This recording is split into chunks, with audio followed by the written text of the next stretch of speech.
Good morning students, hope so कि आप सब ठीक होंगे। तो आज पिछली बार हमने कुछ एब्डोमिनल कैविटी से, एब्डोमिनल सिस्टम से जुड़ी हुई हमने कुछ डिजीज़ करी थी। तो आज हम पढ़ने जा रहे हैं हमारे एंडोक्राइन सिस्टम से रिलेटेड एक डिजीज़ जो कि बहुत आम है और आप सब लोगों ने अपनी लाइफ में एक ना एक बार तो ज़रूर सुनी होगी। तो आज का हमारा टॉपिक है डायबिटिक मेलाइटस। तो आप सब ने सुनी होगी डायबिटिक मेलाइटस, या जिसको हम आमतौर पर बोल देते हैं कि इसको शुगर है। तो उसका हमारा एग्जैक्टली मेडिकल टर्म हमारा नाम होता है कि डायबिटिक मेलाइटस। अब सबसे पहले हम उसकी डेफिनेशन देखते हैं। तो डेफिनेशन हमारी क्या है? It is a group of metabolic disorder characterized by elevated level of blood glucose. इसमें हमारा क्या हो जाता है कि जो ग्लूकोज का लेवल होता है ब्लड में वो एलिवेटेड, मतलब कि वो बढ़ जाता है, जिसको हम एक टर्म बोलते हैं हाइपर ग्लाइसीमिया। हाइपर मतलब बढ़ा हुआ और ग्लाइसीमिया मतलब ग्लूकोज, शुगर का लेवल या ग्लूकोज का लेवल ब्लड में बढ़ जाना, that is called hyperglycaemia. Resulting from किसके रिजल्ट से? Defect insulin secretion and insulin action. इसका मतलब है कि जो हमारे इंसुलिन का सीक्रिएशन है उसमें डिफेक्ट हो जाता है या इंसुलिन अपना काम ठीक से नहीं कर पाता है। इसको समझने के लिए हमें एक बेसिक चीज़ पढ़नी पड़ेगी। इंसुलिन क्या है? आप सबको पता होगा, इंसुलिन एक हार्मोन है हमारा। इंसुलिन एक हार्मोन है और ये कहाँ से सीक्रिएट होता है? हमारा बीटा सेल से। इंसुलिन हार्मोन कहाँ से सीक्रिएट होता है? Beta cell. और बीटा सेल कहाँ पे होता है? पैनक्रियाज में। हमारे पैनक्रियाज में हमने एंडोक्राइन सिस्टम अगर आपने पहले पढ़ा होगा, या अगर आप थोड़ा सा ब्रीफली थोड़ा सा जाके पीछे याद करेंगे तो हमारे एंडोक्राइन सिस्टम में पैनक्रियाज होते हैं। अगर हम पढ़ते हैं पिट्यूटरी ग्लैंड होता है, पैनक्रियाज होते हैं और अनदर पीनियल ग्लैंड होता है, तो उसमें एक हम पढ़ते हैं पैनक्रियाज। पैनक्रियाज में सेल पाए जाते हैं जिसको क्या कहते हैं हम? Beta cell. बीटा सेल क्या करता है? वो रिलीज करता है इंसुलिन नाम का हार्मोन।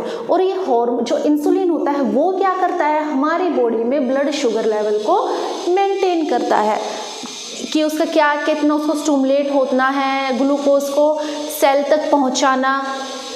जैसे ये हमारे सेल हो गए, ये इंसुलिन क्या करता है?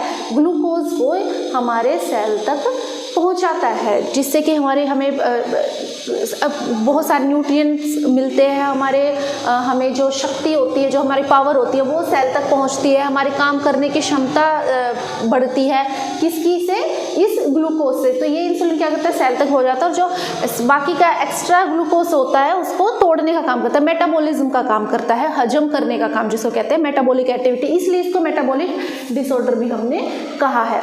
तो ये क्या करता है? जो इंसुलिन था, अगर इसी में अगर हमारा insulin blood glucose level hyperglycaemia, insulin का सीक्रिएशन में डिफेक्ट आ जाए। डिफेक्ट मतलब क्या होता है? कमी। इसका इंसुलिन का सीक्रिएशन पूरा ना हो तो भी ये हो सकता है, या इंसुलिन अपना काम या इंसुलिन के फंक्शन में इम्पेयरमेंट हो जाए या वो अपना काम ठीक से ना कर पाए। तो ये दो हमारे रीज़न है। एक तो सीक्रिएशन में हमारी प्रॉब्लम होगी, भाई जितना इसको निकलना है, इस इंसुलिन को जितना निकलना है वो निकल ही नहीं पा रहा है। फॉर एग्जाम्पल, एक हार्मोन है,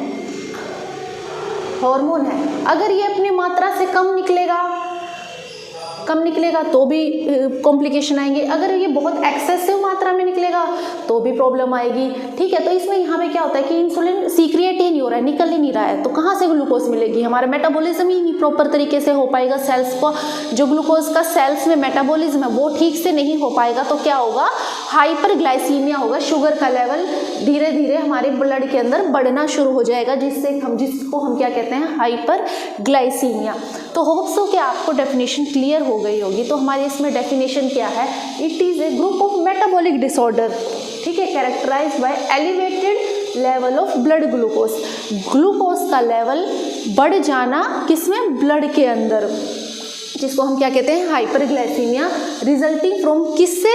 डिफेक्ट ऑफ इंसुलिन सीक्रिएशन, कि इंसुलिन का सीक्रिएशन एक तो प्रॉपर तरीके से नहीं हो रहा था, और दूसरा इंसुलिन का एक्शन जो कि उसमें इम्पेयरमेंट थी, वो अपना काम ठीक से नहीं कर पा रहा था, जिसकी वजह से हमारे ब्लड के अंदर ग्लूकोज का लेवल एलिवेटेड हो गया या बढ़ गया, जिससे हाइपरग्लाइसीमिया या डायबिटिक मेलाइटस हम जिसको कहते हैं।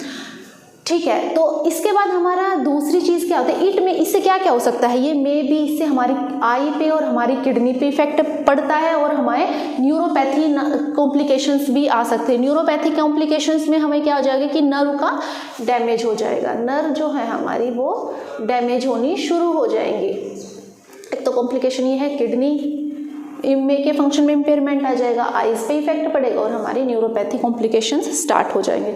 और इसके अलावा पेशेंट सफ़र कर सकता है CAD और CVA से। CAD हो गया हमारा coronary artery disease, CAD coronary artery disease,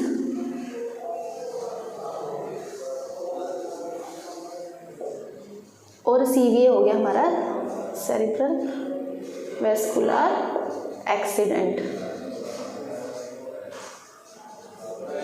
जिसको हम क्या कहते हैं, हम इसको एक नाम ब्रेन स्ट्रोक भी कहते हैं, ब्रेन स्ट्रोक, स्ट्रोक आ जाना ब्रेन के अंदर, जिसको हम कहते हैं सेरिब्रल वेस्कुलर एक्सीडेंट या ब्रेन स्ट्रोक। और coronary artery disease, coronary artery disease वो हम पहले एक बार एक लेक्चर में पढ़ चुके हैं। ओके, तो होप्स हो कि आप सबको ये क्लियर हो गया होगा, डेफिनेशन हमारी क्लियर हो चुकी होगी, इससे किडनी पे और आई पे और हमारे न्यूरोपैथी कॉम्प्लिकेशंस भी आ सकते हैं और पेशेंट में भी also suffer from CAD and brain stroke. तो हमारी सेकंड हम पढ़ेंगे इसके बारे में टाइप्स हम वन बाय वन एक टाइप्स को हम उठा के पढ़ेंगे। तो हमारे इसमें हमने डायबिटिक मेलाइटिस को 3 टाइप्स में डिवाइड किया है। जो हमारा डायबिटिक मेलाइटिस है उसको अकॉर्डिंग टू कैटेगरी और अकॉर्डिंग टू सीवियरिटी हमने 3 पार्ट्स में डिवाइड किया है। फर्स्ट है हमारा टाइप 1, सेकंड है हमारा टाइप 2 एंड थर्ड है हमारा गैस्टेशनल डायबिटिक मेलाइटिस। तो फर्स्ट हम अगर पढ़ेंगे तो ये है हमारा टाइप 1। टाइप 1 को हम कहते हैं इंसुलिन डिपेंडेंट, इंसुलिन डिपेंडेंट हम इसको क्यों कहते हैं, क्योंकि इसमें पेशेंट जो होता है वो कम्प्लीटली इंसुलिन के ऊपर डिपेंडेंट होता है, मतलब अदर ड्रग्स पे काम नहीं करते हो, पूरा इंसुलिन पे डिपेंडेंट हो जाता है। तो टाइप 1 को इंसुलिन डिपेंडेंट इसलिए भी कहा जाता है क्योंकि इसमें प्रॉपर तरीके से बिल्कुल पूरे तरीके से इंसुलिन का सीक्रिएशन है या जो इंसुलिन का जो बनना है वो बिल्कुल स्टॉप हो चुका है। इसमें इंसुलिन का सीक्रेशन बिल्कुल पूरे तरीके स्टॉप हो चुका था, जिसकी वजह से इसको इंसुलिन डिपेंडेंट भी हम कहते हैं। First is the type 1 also called insulin dependent, and इसमें सीक्रिएशन जो है इंसुलिन का वो पूरे तरीके से स्टॉप हो चुका है, जिसकी वजह से पेशेंट पूरे तरीके से जो अदर बाहरी इंसुलिन है उसके ऊपर पूरा निर्भर है, उसका अपने शरीर से अपनी बॉडी से इंसुलिन का कोई रिस्पॉन्ड या कोई असर नहीं मिल रहा है, जिसकी वजह से हम इसको इंसुलिन डिपेंडेंट भी कहते हैं। Type 1 is also known as insulin dependent diabetic mellitus, IDDM, insulin dependent diabetic mellitus. तो ये है हमारा फर्स्ट टाइप 1, जिसमें हमने पढ़ा है कि इसको IDDM भी कहते हैं, और इसमें पूरे तरीके से इंसुलिन का सीक्रिएशन या इंसुलिन का बनना बिल्कुल हमारी बॉडी के अंदर ख़त्म हो जाता है, बंद हो जाता है। और ये कितना पाया जाता है हमारी बॉडी के अंदर, 5 to 10%, मतलब कि टोटल पॉपुलेशन में 5 से 10% पॉपुलेशन में ये देखने को मिलता है। 5 से 10% पॉपुलेशन में टाइप 1 की तरीके से पाया जाता है। और इसमें क्या होता है, दूसरी चीज़ ये जेनेटिक एंड इम्यूनोलॉजिकल भी पाया जाता है। डिस्ट्रक्शंस ऑफ बीटा सेल्स, इसमें बीटा सेल का पूरे तरीके से डिस्ट्रक्शन हो जाता है, मतलब ख़त्म हो जाता है, टूट जाता है। Destruction of beta cell, beta cells आपको मैंने बताया बीटा सेल क्या है, जो इंसुलिन को सीक्रेट करता है। और जो बीटा सेल कहाँ पाया जाता है, पैनक्रियाज में। पैनक्रियाज में बीटा सेल्स होता है जो इंसुलिन को सीक्रेट करता है, जिसकी वजह से क्या होता है, destruction of beta cell. Beta cell ही अगर नहीं है, डिस्ट्रक्शन हो गया है बीटा सेल्स का, तो इंसुलिन कहाँ से आएगा, ठीक है। इसका काम ही तो था इंसुलिन करना, इंसुलिन तो हमारे मेटाबॉलिज्म कर रहा था ग्लूकोज का। तो ये क्या है, हमारे डिस्ट्रक्शन ऑफ बीटा सेल हो गया है बिकॉज ऑफ, क्यों, ड्यू टू जेनेटिक्स, हमारे जीन्स में डिफेक्ट आ जाए, जेनेटिक्स, या हमें बाय बर्थ, मतलब हमारे पेरेंट्स से हमें जेनेटिक, हमें बाय बर्थ हमारे पेरेंट्स से हमें वो चीज़ मिल जाए जिसकी वजह से हो सकता है। दूसरा है हमारा इम्यूनोलॉजिकल।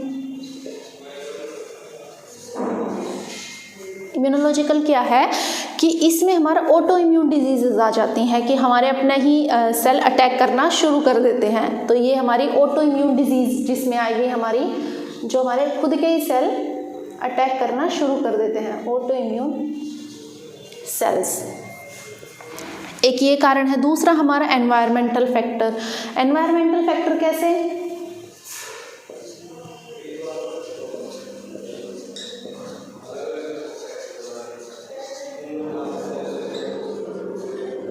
एनवायरमेंटल फैक्टर कैसे? जैसे कोई इन्फेक्शन हो जाए, इन्फेक्शन मोस्टली कौन सा? वायरल, ठीक है। बाहरी रूप से कोई एनवायरमेंटल फैक्टर अफेक्ट कर जाए जो कि है हमारा वायरल इन्फेक्शन, जो कि बीटा सेल्स को डिस्ट्रॉय कर दे, ठीक है। तो हमारा टाइप 1 में हमने सबसे पहले पढ़ा, टाइप 1 में हम पढ़ रहे हैं कि इसको इंसुलिन डिपेंडेंट डायबिटिक मेलाइटस भी कहते हैं। इसमें पूरे तरीके से इंसुलिन का सीक्रिएशन वो ख़त्म हो जाता है। कैसे? ये एक तो ये 5 से 10% पॉपुलेशन में मिलता है। इसमें क्या है? Destruction of beta cells because of या ड्यू टू, किसके चलते डिस्ट्रक्शन ऑफ बीटा सेल्स का हो जाता है? जैसे कि मैंने बताया कि बीटा सेल्स ही सीक्रेट करता है हमारे इंसुलिन को, तो बीटा सेल का ही डिस्ट्रक्शन जब हो जाएगा, फॉर एग्जाम्पल कैसे, आप इस चीज़ को समझने की कोशिश कीजिए अगर जिन बच्चों को ये क्लियर नहीं हो रहा है कि एक जो टैब है, टैब जो हमारे पानी देती है, अगर हमारी वो टैब ही ख़त्म हो गई तो पानी, टैब ही नहीं है तो पानी कैसे आएगा? टैब तो चाहिए ना, उसको पानी को निकालने के लिए टैब की तो बहुत ज़रूरत है। तो ऐसे ही अगर बीटा सेल हमारी क्या है? टैब, और हार्मोन हमारा इंसुलिन क्या है? हमारा पानी।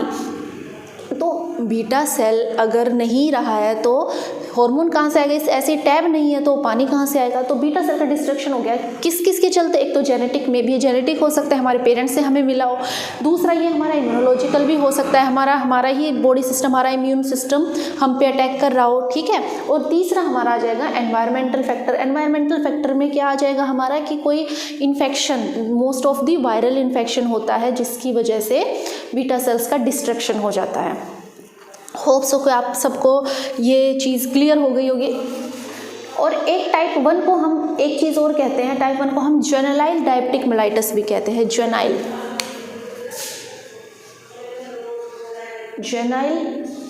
Diabetic mellitus. क्यों इसको हम जुवेनाइल डायबिटिक मेलाइटस इसलिए कहते हैं क्योंकि ये 30 साल से कम उम्र में देखने को पाया जाता है, या ये ज़्यादातर बच्चों में देखने को मिलती है, इसलिए हम इसको इंसुलिन डिपेंडेंट डायबिटिक मेलाइटस भी कहते हैं और जुवेनाइल डायबिटिक मेलाइटस भी कहते हैं, बिकॉज ये ज़्यादातर बच्चों में देखने को पाई जाती है। और ये वाली डायबिटिक मेलाइटस जो होती है, टाइप 1 जो होती है, वो 30 साल से कम के लोगों में, जिनकी एज 30 ईयर्स है या उससे कम है, उन्हीं में ज़्यादा देखने को मिलती है। और ये 5 से 10% टोटल पॉपुलेशन में पाई जाती है। इसके लिए हमें इंसुलिन डायबिटिक IDDM भी इसलिए कहते हैं क्योंकि मैं पहले भी बता चुकी हूँ, फिर से रिपीट कर रही हूँ, क्योंकि ये पूरे तरीके से इंसुलिन पे, ये पेशेंट इंसुलिन के ऊपर डिपेंडेंट रहते हैं, इनके अपने शरीर से कोई इंसुलिन का प्रोडक्शन नहीं होता है। तो ये type 1, I think all things are clear हो चुकी हैं। तो दूसरा हम पढ़ेंगे अब टाइप 2। टाइप 1 हम क्लियर कर चुके हैं, अब हम पढ़ेंगे टाइप 2। तो दूसरी है हमारी टाइप 2। टाइप 2 को हम क्या कहते हैं? सबसे पहले non insulin diabetic mellitus, non insulin dependent diabetic mellitus. ये 90 to 95% पॉपुलेशन में पाई जाती है। तो सेकंड हमारा है इसमें जो, जिसको हम कहते हैं non insulin dependent diabetic mellitus, IDDM। और ये टोटल 90 to 95% लोगों में देखने को मिलती है। इसमें क्या होता है? It result from A decrease sensitivity of insulin का रेजिस्टेंस हो जाता है। इसमें जो है इंसुलिन का रेजिस्टेंस हो जाता है, इंसुलिन रेजिस्टेंस, और एंड इंसुलिन एक्शन।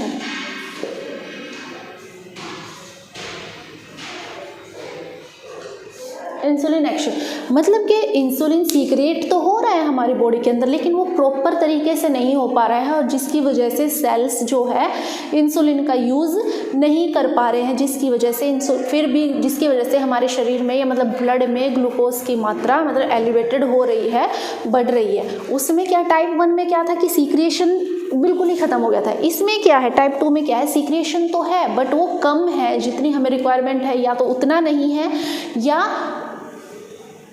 वो जो इंसुलिन का जो एक्शन है, जो वो सेल का क्या काम, जो सेल इंसुलिन को सेल तक पहुंचाना, वो पूरे तरीके से नहीं हो पा रहा है, जितनी रिक्वायरमेंट है वो पूरी नहीं हो पा रही है, जिसकी वजह से पेशेंट को इंसुलिन की ड्रग या अदर थिंग्स लेनी पड़ती है। बट इसको हम ये कंप्लीट तरीके से इंसुलिन पर डिपेंडेंट नहीं रहता है, इसके अदर ऑप्शन सब्सटीट्यूट्स भी हैं इन पेशेंट के लिए। ये सबसे ज़्यादा पाए जाते हैं नॉन इंसुलिन, इसलिए इसको कहते हैं क्योंकि कंप्लीट तरीके से नहीं हो रहा है, क्योंकि इसमें ऐसा नहीं है कि स्टॉप हो गया है इंसुलिन का सीक्रेशन तो हो रहा है बट वो लेस देन अमाउंट में हो रहा है, मतलब जितनी हमें रिक्वायरमेंट है उतना नहीं हो पा रहा है।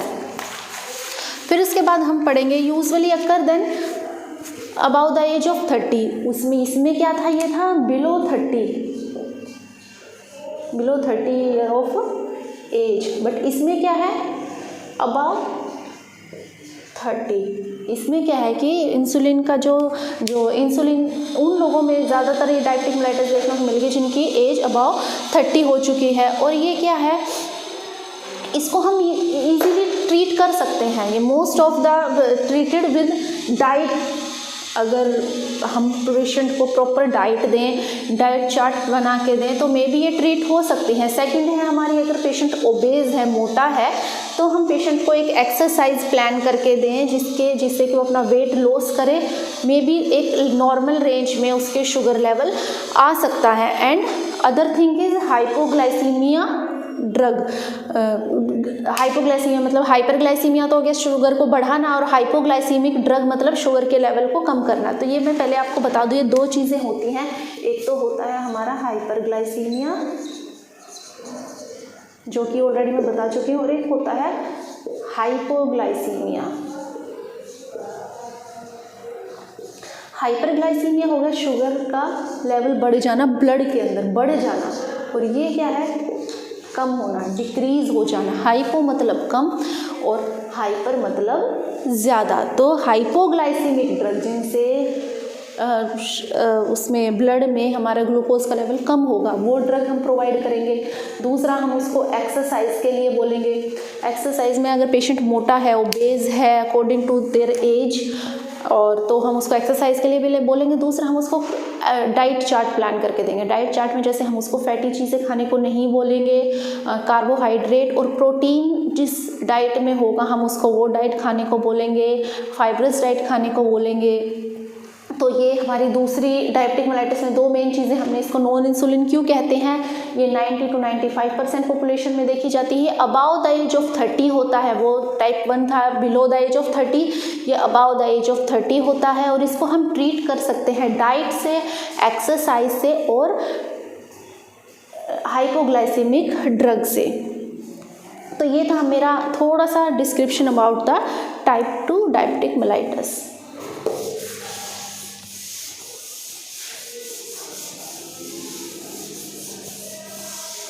अब हम पढ़ेंगे टाइप 3। टाइप 3 को हम कौन सा कहते हैं, गैस्टेशनल डायबिटिक मेलाइटस।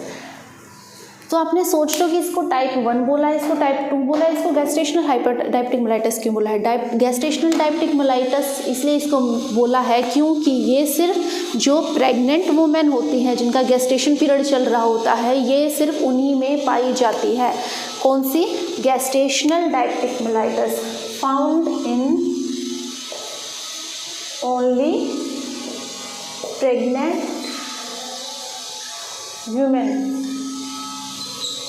सिर्फ ये जिनको प्रेगनेंसी होती है, जिनका कंसीविंग पीरियड चल रहा होता है, कंसीव हो चुका होता है, ये सिर्फ उन्हीं में पाई जाती है। और ये सिर्फ कितनी, 2 to 10% प्रेग्नेंट वुमेन में, सब में नहीं। ऐसा नहीं कि जो जितनी प्रेग्नेंट होंगी सब में ये diabetic mellitus, gestational diabetic mellitus हो जाएगा, नहीं, ये सिर्फ 2 से 10% प्रेग्नेंट वुमेन में ही पाई जाती है। और ये जैसे ही आपका ऑटोमेटिकली ये ठीक हो जाता है आफ्टर द डिलीवरी, ये डिलीवरी के बाद ठीक हो जाता है, डिसअपियर आफ्टर डिलीवरी, और ये फुली ट्रीटेबल है।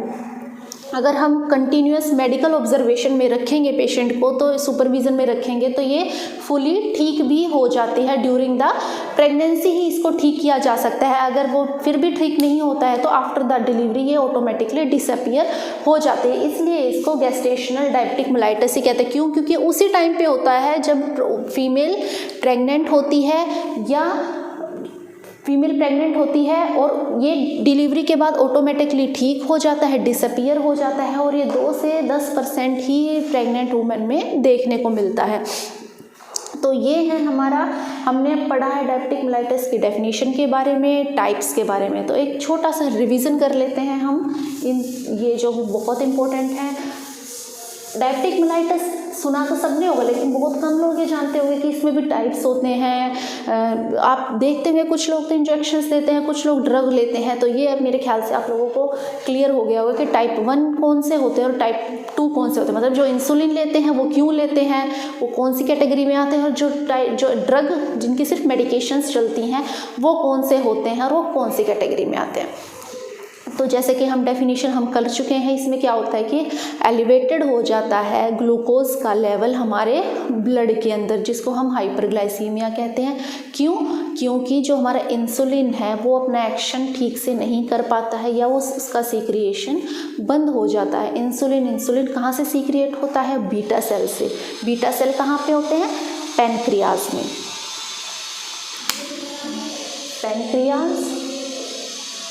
पैनक्रियाज में होते हैं बीटा सेल।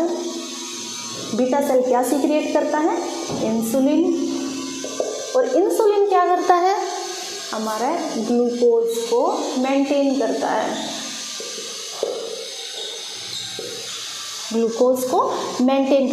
लेकिन क्या होता है, किसी वजह से बीटा सेल में डिस्टर्ब हो जाता है इंसुलिन का सीक्रेशन, जिससे कि हमारा ग्लूकोज का मेंटेनेंस हमारे ब्लड के अंदर डिस्टर्ब हो जाता है, और जिसकी वजह से वो एलिवेटेड हो जाता है या बढ़ जाता है। अब वो इंसुलिन का सीक्रेशन, जिसमें कि हमने पढ़ा है कि टाइप्स पे डिपेंड करता है। एक होता है हमारा टाइप 1 और एक होता है हमारा टाइप 2।